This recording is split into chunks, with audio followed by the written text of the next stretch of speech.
Mishnah 7, chapter 2, Mishnah 7. This Mishnah is a little bit interesting in terms of the topic, but also the wording of it is very unusual wording, a little bit morbid the way it sounds. This is a continuation from Hillel, who has been giving us a bunch of lessons in the last couple of Mishnahs. And this Mishnah says, Af hu ra'a gulgolas achas shetzofa al pnei hamayim. He also, Hillel, saw a skull that was floating on the top of the water. So this is telling you an incident, not just like usually we had, oh, here's a statement, a statement. There was an incident. He was walking by the river and he saw a skull floating on the water. Amar law, he said to the skull, Al da'ateft atfuch, because you drowned someone, therefore you were drowned. V'sof mitifayich yitufun. This is Aramaic. And in the end, those who drown you, who did drown you, they will be drowned. Sounds very, very challenging wording here, right? So also play on the same word repeated in different formats, and it's in Aramaic, so hard to understand. But essentially, he was walking by, he sees this skull, and he says, "Oh, this skull here must be somebody you did something wrong. You were drowned because you drowned somebody else." And the end is, though, whoever drowned you, they're also going to get drowned. They're also going to get punished. So we have here, first of all, this is going to be a lesson in how God runs the world and measure for measure. And this question, did Hillel know what happened? There is actually an opinion in Rashi that he recognized the skull. He recognized that as somebody who had murdered somebody, so he knew. But if we take that aside, Hillel is saying, you know what? This person was punished, or he died by drowning. There must be something that this person had done, because things happen to people based on what they do. That's how God runs the world, measure for measure. Therefore, somehow there must have been something that this person did. It doesn't have to be that he actually drowned somebody. It could be some other similar type of activity this person did, and that's why this happened to him. So the Tiferes Yisrael points out that he sees also that this is a body that wasn't buried, right? Normally it's someone dies, even if someone gets killed, they get buried. This body wasn't buried. It's floating in the sea. It's shameful in a sense. It's embarrassing for the body. So you see that there's something going on here, and so the Tiferes Yisrael looks at, you must have embarrassed others by doing this. You must have done something by throwing someone else in the water. You must have embarrassed them in that way, and therefore or maybe you did something else and embarrassed them, and therefore yourself also got embarrassed. And he says that again, this is the idea was measure for measure, that Hashem pays back, and that's how Hashem runs the world. However, the second half of this Mishnah tells you that he said to him, those who did this to you, it's going to happen to them. Because even though you were a murderer, you were a bad person, that doesn't give the other person, someone else, the right to take care of you. You can't take justice into your own hands. And even though this person is supposed to be punished, doesn't mean you're the one who should be doing it.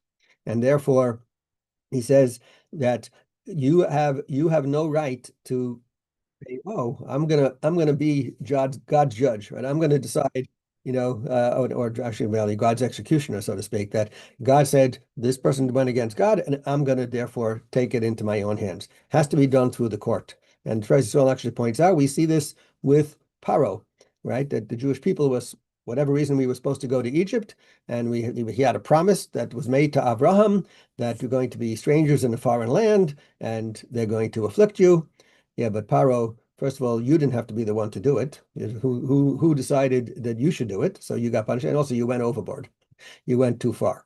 So therefore, even if you theoretically going to say there was some type of a decree upon this person, it doesn't mean that you're the one who should be taking God's action. And therefore, that's why anyone who does it to you will also have retribution for them as well. This is an important concept, because a lot of times, we do say, things that happen should happen, but ultimately it doesn't mean that the one who perpetrates it on us. And we look at a lot of events in Jewish history and go back. We say, we see the temple was destroyed, the Jewish people, they sinned, this and that. Yeah, Well, what happened to the people who caused it? What happened to the Romans? What happened to the Babylonians? Right? All of them are not here anymore. And in fact, Rabbi Bunim points out that he says Hillel lived during the Roman period, and this he could have been saying is that the Romans are oppressing us now, but don't think they're going to get away with it. They too will be sent to the dustpan of history, right? They're going to end up and being punished as well, and Hashem will take revenge on them. So this is for people at that time who are sitting through this oppression, we shouldn't feel like this is the end of the world. We should recognize that ultimately the Romans will end up being taken care of. So he puts it in actually a perspective of the historical times. The Rabbeinu Yonah also points out what we just talked about in terms of not taking the law into your own hands. There's a concept. So how could when a person does something or something happens to them, the Hashem arranges that someone who is a guilty person ends up doing something that is wrong. So, for example, or vice versa, the good things happen through good people, bad things happen through bad people. In a sense, is the idea, and we see this also throughout the Torah in different places. The idea that he's saying here is that this person who was, if he was a murderer, then he deserved to die. So how did Hashem arrange for it to come about? He arranged it to come about to another person who was a guilty person, because that person is going to get punished for doing this to you. So that person also had done something wrong, which maybe the court didn't know about, and maybe it wasn't. But now that this person is going to be the one who's going to take retribution, that second person will get their just desserts, and that person will get punished as well. And Hashem arranges the world that good things happen through the good people, and the bad things happen through the bad people. Finally, one other point here that Rabbi Lau brings down, and he says this concept of midah keneged midah, measure for measure, is a way that Hashem sends us messages. That we've spoken about this before, if we are cognizant of the concept of measure for measure, then we recognize that things that happen in the world are done in that manner. So we say, why did this happen?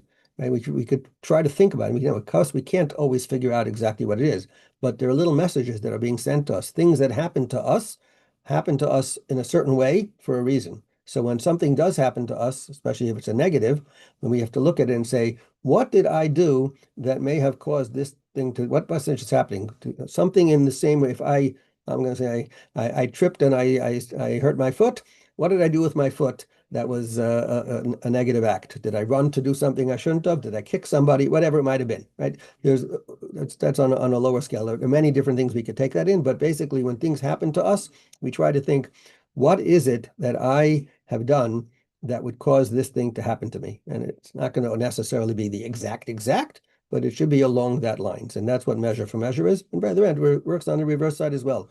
Good things also, rewarding as well, that good things happen to you in the measure for measure in the good that you did. So if something good happens to us, it could be, well, I did a certain good act, and therefore this other thing is paying me back in kind. And these are messages that Hashem is giving us, hard to read, but they're there. And if we pay careful attention, many times we can read the message and understand, and therefore change our behavior accordingly.